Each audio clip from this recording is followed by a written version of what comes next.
దేవుని నామానికి మహిమ కలుగును గాక. హల్లెలూయా. నేడు మనం ధ్యానించబోచున్నటువంటి లేఖన భాగము సామెతల గ్రంథము 9వ అధ్యాయము 1 నుండి 6 వచనములు ధ్యానము చేద్దాం. జ్ఞానము నివాసమును కట్టుకొని దానికి 7 స్తంభములు చెక్కుకొనున్నది.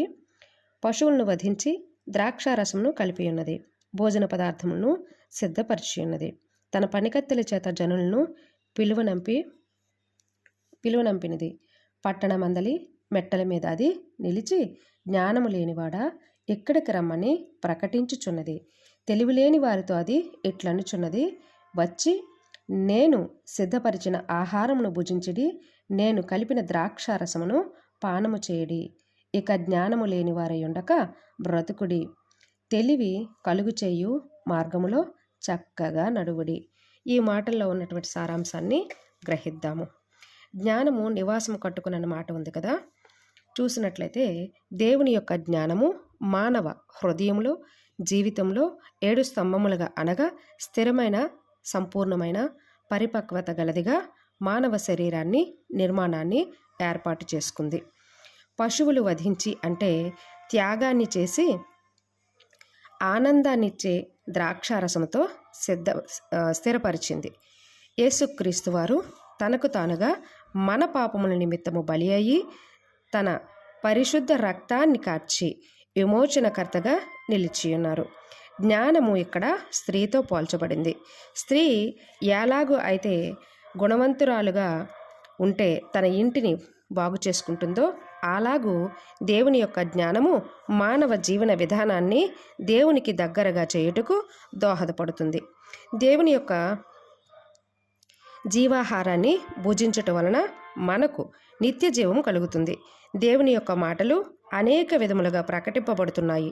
అయినను మనిషి దానిని గ్రహించి ఆశ్రయించలేకపోతున్నాడు. దేవుని యొక్క మాటలు జీవపు ఊటలు. అవి మనకు ఆనందాన్ని ఆరోగ్యాన్ని ఇస్తున్నాయి. ఎలాగో అంటే నీరు పారినటువంటి ఏటు ఒడ్డిన నాటబడినటువంటి తోటలు ఎలాగూ తన కాలమందు ఫలమిస్తూ ఆకు వాడక నిలుచునో అలాగూ మానవ జీవితంలో దేవుని వాక్యానికి త్రోవయిస్తే వాడబారని ఫలములతో ఆనందముగా ఆహ్లాదకరంగా జీవిస్తాము. అజ్ఞానులుగా ఉండుట అనేది మనకు శ్రేయస్కరము కాదు. తెలివి లేని వారు లోకంలో ఎలాగో ప్రవర్తిస్తారో మన దైనందిన జీవితంలో చూస్తూనే ఉన్నాము.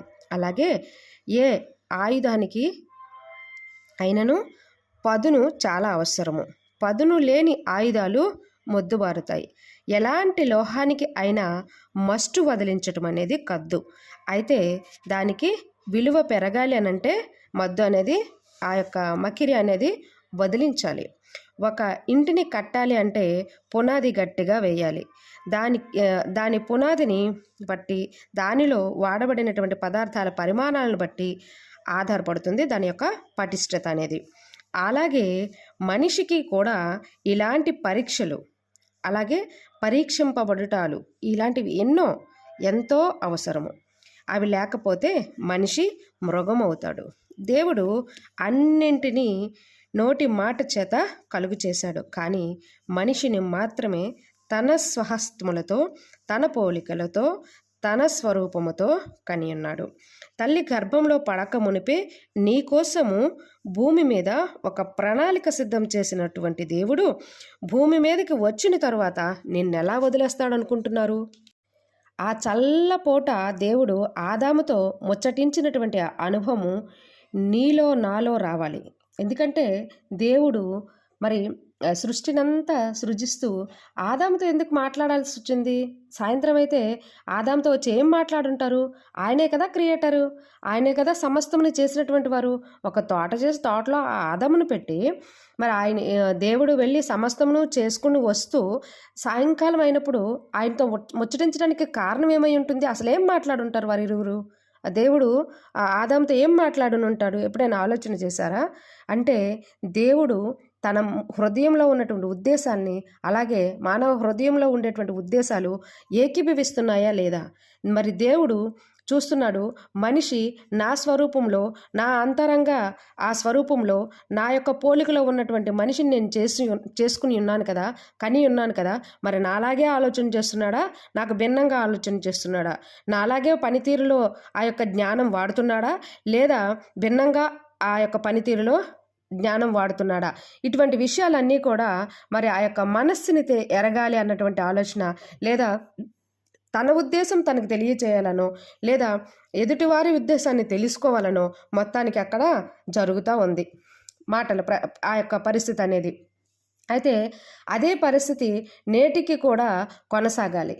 ఎందుకంటే మరి ఆనాడు జరిగినటువంటి ఆ యొక్క పడిపోయినటువంటి స్థితి దేవునికి మనిషికి మధ్య ఉన్నటువంటి ఆ ప్రత్యక్షతను కోల్పోయేలాగా చేసింది.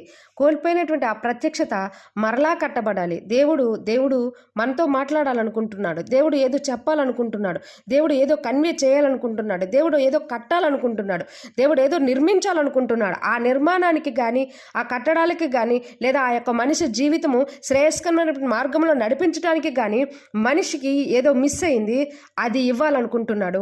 ఆ ఇచ్చేటువంటి ఆ సందర్భాన్ని మనిషి గ్రహించాలి అంటే, మనిషి పట్టుకోవాలంటే దేవునితో ప్రత్యక్షమైనటువంటి అనుభవంలోనికి నడవాలి. దేవునితో ఆ ప్రత్యక్షమైనటువంటి అనుభవం ఏర్పడాలి. దేవుని జ్ఞానము ఎంతో అవసరము.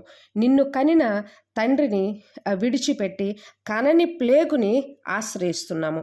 నీ తండ్రి నీ మీద పెట్టుకున్న ఆశలు వాడబారనీకు. ప్రథమ సంతానము ఆయనది, అంటే నీ బలము ఆయనది. బలమని ఎందుకన్నాను? మరి ప్రథమ సంతానము ఏదైనప్పటికీ కూడా ఇది నా బలం అని తండ్రి చెప్తాడు కదా. యాకోబు విషయంలో మాట విని ఉన్నాం మనము. కాబట్టి ఆ బలము ఆయనది. ఆ బలాన్ని వాడు నీ తండ్రి మాటలను ప్రకటించుటకు, నీ తండ్రి బాటలు పాటించుటకు, నీ తండ్రి కలిపిన ఉంచిన ఆ ఆనందాన్ని, అంటే ద్రాక్షరసాన్ని త్రాగుము, పానము చేయము. యుద్ధ వీరునిలా నడుము కట్టి లోక శక్తుల చేత పోరాడి నీ తండ్రిని ఆశ్రయించి ముందుకు సాగిపో. ఆయన జ్ఞానము విడవవద్దు. ఆ జ్ఞానము బ్రతుకుటకు ఎంతో ఉపయుక్తమైనది. మనిషి దేవునిలా బ్రతకాలి అనంటే దేవుడు చెప్పబోతున్నటువంటి విషయాలు నువ్వు వినాలి, నేను వినాలి. దేవుడు ఏదో చెప్పాలనుకుంటున్నాడు. మనిషి ఎలా బ్రతకాలో ఆయన చేసి చూపించారు. అది గ్రహించు. అది విడిచిపెట్టి ఎవరో ఏదో చెబుతున్నారు అనేటువంటి విషయాన్ని ఆ దురద చెవులు కలిగి విని వాటినే పట్టుకొని వేలాడుతూ ముందుకు వెళ్తే జీవితము భ్రష్టత్వంలోనికి వెళ్ళిపోతుంది. ఆ ప్రత్యక్షతలోనికి నీకు అక్షరం మొక్క వస్తే ఏదైతే నీ ముందు ఉంచబడిందో ఆ జీవిత పరమార్థము దానిని గ్రహించు. ఆ చదువు సత్యాన్ని గ్రహించు. సత్యమైనటువంటి మార్గంలో నడిచినప్పుడు దేవుని ఉద్దేశాలు నీకు బయలుపరచబడతాయి. దేవుని యొక్క ఆలోచనలు బయలుపరచబడతాయి. దేవునికి యొక్క జ్ఞానము ఏమి బోధిస్తుంది, దేవుని యొక్క మాటలు ఇంతలా ఎందుకు మనకి మన జీవితాలకు ఆరోగ్యతారకమైనటువంటివిగా వినిపిస్తున్నాయి అన్నటువంటి విషయాన్ని గ్రహించాలి. నామమాత్రపు క్రైస్తవునిగా, ఆదివారపు క్రైస్తవునిగా జీవించుట కంటే మరణించుట మేలు. కాబట్టి దేవుడు ఏం మాట్లాడాలనుకుంటున్నాడు? నీకు దేవుడికి ఒక కనెక్షన్ కావాలి.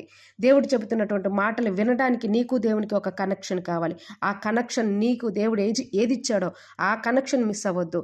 ఆ కనెక్షన్ నువ్వు పట్టుకుంటే దేవుడు నీతో మాట్లాడబోతున్నాడు. నేనే ఎందుకని నువ్వు అనొచ్చు, నీవే కావాలి. కాబట్టి విడిచిపెట్టకు. ఆయన ఆశల్ని త్రుంచివేయొద్దు. ఆయన అనుకున్నటువంటి ఉద్దేశాలు ఆయన హృదయంలో గూడు కట్టుకుపోతున్నాయి. ఆ గూడు కట్టుకుంటున్నటువంటి ఆ హృదయంలో ఉండేటువంటి ఆ ఉద్దేశాలన్నీ కూడా మబ్బుల్లా కరిగి వానలా నీ జీవితంలో కురవాలి. మరి దయచేసి దేవుని యొక్క జ్ఞానాన్ని అభ్యాసం చేయండి. దేవుని యొక్క జ్ఞానం అభ్యాసం చేసుకుంటూ మన జీవితాలను దేవునికి దగ్గరగా మార్చుకుంటూ మన జీవితంలో ఆ దేవుని యొక్క జ్ఞానము చేత కట్టబడుతూ మనం ఇంకొకరి జీవితంలో ప్రభావితం చూపించేవారుగా, అది దైవ ఆలోచనల చేత, ఆధ్యాత్మిక ఆలోచనల చేత ప్రభావితం చూపించేవారుగా నిలవబడాలి. అలా నిలవబడాలి అని అంటే ప్రతి పరీక్షను కూడా ఓర్పు సహనము చేత ఎదుర్కొంటూ మరి ముందుకు వెళ్ళాలి. దేవుని యొక్క వాక్యము, దేవుని యొక్క జ్ఞానము, క్రీస్తు యొక్క బాటలు మనకి ఎంతో విలువైనవి, ఎంతో ముఖ్యమైనవి. కాబట్టి ప్రతి ఒక్క మాటని కూడా నిర్లక్ష్యం చేయకుండా, ఎందుకు ఇన్ని మారులు మనకి గద్దింపుగా వస్తుందో, నీ పిలుపుని మర్చిపోతున్నావో, నీ పిలుపుని బట్టి నువ్వు వెనక్కి వెళ్ళిపోతున్నావేమో, నీ సమస్యలను బట్టి, నీ సమస్యలే నీకు అధికం అనుకుంటున్నామో, అంతకంటే అధికమైనటువంటి శ్రమల్లో ఉన్నటువంటి వారు ఉన్నారు. వారందరి కొరకు ప్రార్థన చేయటికే నీకు వచ్చినటువంటి శ్రమలు. ప్రార్థన చేద్దాం. మన జీవితాలు దేవుని యొక్క జ్ఞానము చేత కట్టుకుంటూ దేవుణ్ణే ఆధారంగా చేసుకుని బ్రతుకుదాం.